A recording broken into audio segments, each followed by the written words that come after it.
It's always good to excel in another country. I always feel that because when you come, you feel अपना देश का नाम रोशन हो रहा है. How many other problems you have back home with the situation up there, but you're still Indian by heart, you know. So when you come here, you do well, and they say a guy from India is doing well. It's not only good for you; it's good for the community around you. People out there, will be very happy. You're not making yourself happy; you're making people around you very, very happy.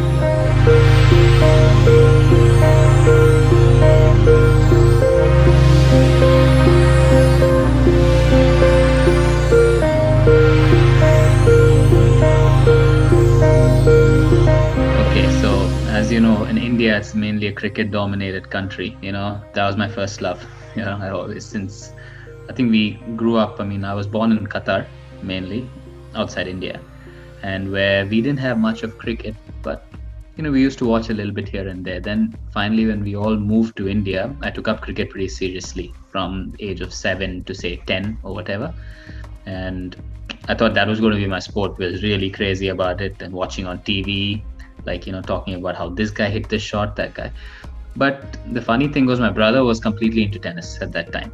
So he used to go at one place, and I used to go at one place for cricket. And I didn't have like a set coach, so it was always pretty different. So then one day my mom said, "Chalo, yeah, let's go and let's try out tennis, so let's see if you like it." So that was, I think, when I was 11. That was the first lesson I had in Hyderabad. I still remember that Cinet Tennis Academy. That's where I started. And since then, it was special love.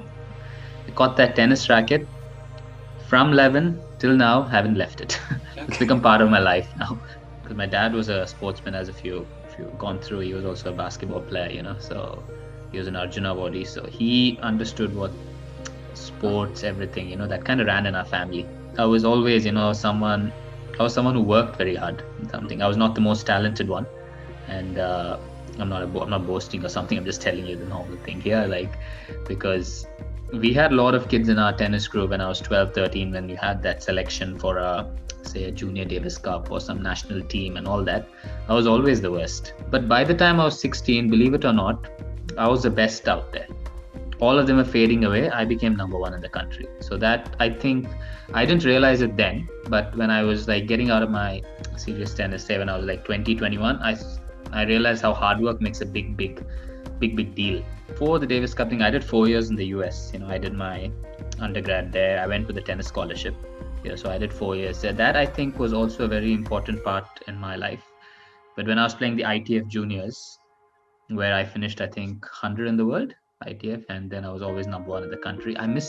I got into the junior Grand Slam too, but playing a junior Grand Slam wasn't a very big deal then, so I didn't have that much of a benefit. But after that, it was always a decision whether I need to continue traveling around and play the men's circuit, or do I also, because when you do that, when you're 18, you have to make a decision whether you got to go to college, you study in India, go abroad. But for me, since my ranking was always good, and I got offers from schools in the US, scholarships and all that, so that helped me. So I thought, okay, that would be helpful, and let me go get tennis better, and at the same time study. So it's like a benefit both ways.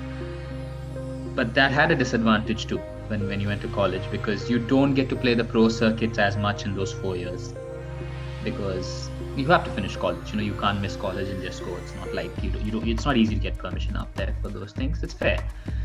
But for me, what really benefited was I came out as a different person. I was very, very mature when I got out, because of course when you're here, of course your parents are there, they're helping you out, so you don't try to do things yourself. But over there you were left alone. Then even on the tennis court, certain things in those 4 years, I learned how to win a match. And the small things, I think some of them may not understand it, because I took it in that way, because when I got out of those 4 years, I was a complete different person. I never thought I was going to get in. I'll be very, very honest with you, because we had all the top kids on the team during that period, and it was going to be very challenging for me to get in. But one of them had a small injury, so he had to pull out, and I was next in line. But I was just having a normal thing there. I was just like on my computer thinking about my next tournament, looking in the calendar. Then I got a call. My phone, that was from the federation. He was like, I'll quote it in Hindi, of course. He was like, Ashwin ji, aap ye hafta rahoge kya India mein khel? Can you play it? You know that. I thought he was joking. I was like, if it's there, why not? I just thought that way. I kept the phone there. My mother came and asked me who it was, and I said, this is what it was. This is the person from the federation called. Okay. That's good. She's like, okay, fine. So that's all. We just took it that way. Then 10 minutes later, I get a call from my friend's mother saying, oh, congratulations, you're on the Davis Cup team. I'm like, really? How did this happen? Even I didn't know. And apparently it's on the news. And later it's all up there, written completely saying, chalo, yeah, this is a new team which is selected. I'm like, oh, wow, okay. I didn't know how to react. Of course, super happy. You get calls because those few days you're like a king. Getting that call was something really, really special for me, because my dad himself being a big basketball legend, played for the country, and I could do the same thing, and kind of was a dream come true, I would say. So I moved to Australia in 2016, mainly to study, first thing, to come to do my master's as a sports management student. But I had been working before that, the 3 years as a tennis coach. So that was also one of the career, because I couldn't really put myself away from tennis, So I really thought, you know what, I'm going to stay in this career no matter what. And I played. I was continuing to play as well because I wanted to keep myself going, because I didn't want to just stop the sport completely. So once with coaching and playing, that really, really changed a lot of things for me, because I started understanding the game a bit better. Because I was interacting with a lot of youngsters, a lot of juniors who I was coaching, who were one of the best players in the country then. And they were like, I realized how I communicate with them and how my coach communicated with me, and all those things I started putting together. So that gave me a big perspective as a player. What I see in Australia here is, facility-wise, they're there. They've got pretty much a lot common, and how the programs have been getting better from the past few years. When I started in 2016, I probably thought it wasn't as good as the States, but now my perspective is completely changing. I think Australia is up there now. It's, I think, probably better than most of the other countries, because the way they've been helping their youngsters and how these professionals have come on and taken up to really push the sport forward. There is immense talent which we can never single out, but problem has always been with the facilities there. It's always tough, and you don't have everything in one place. I mean, that's what's always that issue which I faced. It's still going on. So it's changing though, I have to say. It is changing quite a bit, where they're trying to get everything in one place so that players can benefit out of it. But even if you see, a lot of the kids are training in Europe, training in America. I'm waiting for a time where we can say, like, people say, like, okay, we're going to India for training.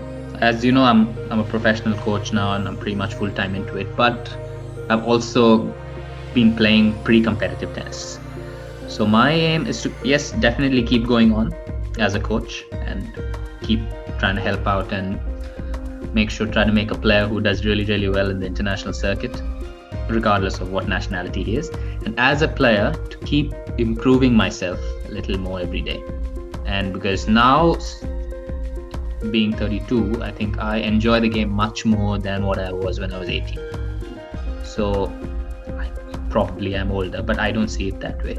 I think if I do well, I probably have more prospects future. But right now I enjoy the sport so much, but I want to keep playing and keep moving forward with it.